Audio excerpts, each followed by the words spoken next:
Today, I'm going to show you how to feed your gluten-free sourdough starter.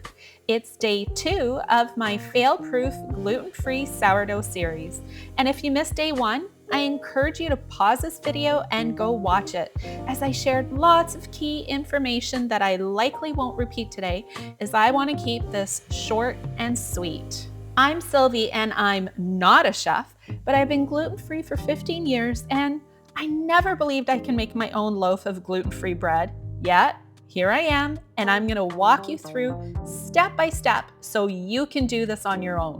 There are many ways to make a gluten-free sourdough starter, and you know what? Most of them work.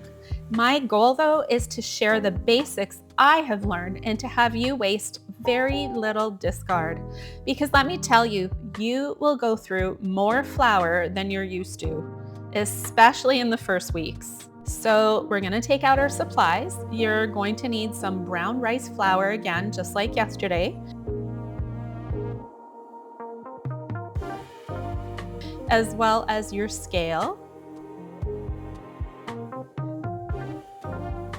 2 measuring spoons, some room temperature filtered water. But note, if you only have tap water, it's fine too. I covered this in my last video. Now, this is where the second glass jar comes in handy. Some people like to discard from their original jar, and there's nothing wrong with always using your original jar. But we're gonna do things a bit different here, as I want more precise measurements.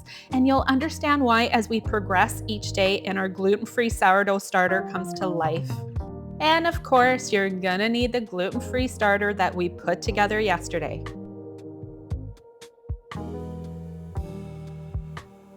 So we're gonna start by stirring our starter up. Now, some would tell you not to feed it on day 2 and leave it until day 3 or 4, but I don't want a chance having it go sour, so we're gonna go ahead and feed it today.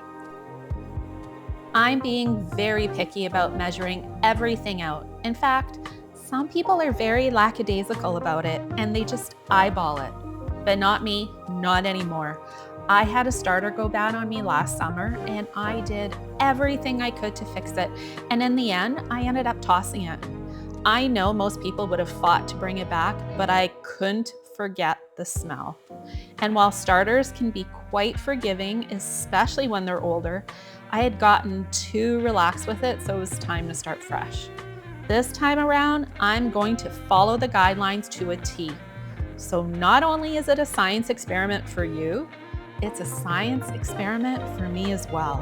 As you can see, I tared my jar, I added 25 grams of my starter, and now I'm adding 25 grams of the brown rice flour.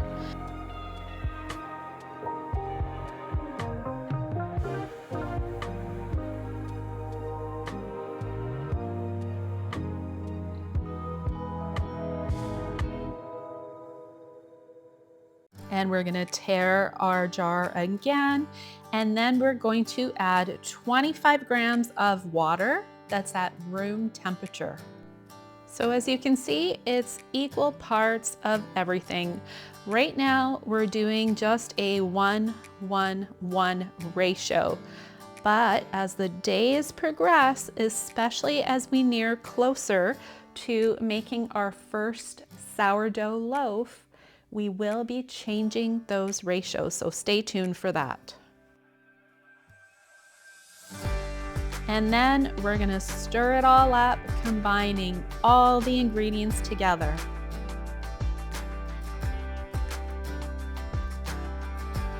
And then we're gonna place our unsealed, loose, weck jar lid on top. If you don't have a weck jar, you can just cover it with a tea towel or a piece of saran wrap. And then we're gonna place our gluten-free sourdough starter back in our sheltered area. For me, it's in my pantry. There isn't direct sun in there, nor is it close to a drafty window or door. And now for a quick kitchen cleanup, because just like that, we've fed our gluten-free sourdough starter. We still have some starter left in yesterday's jar, and that's what's called your discard. After about 10 days, you can start using your discard. Some people make pancakes with it, some people bake with it, and some even use it to start a second starter. Oh my goodness, do you see that? I went back to take a peek at my starter, and you see these 3 tiny little bubbles there? That's our first sign of life. It's like a science experiment on my counter. And that's day 2, easy peasy.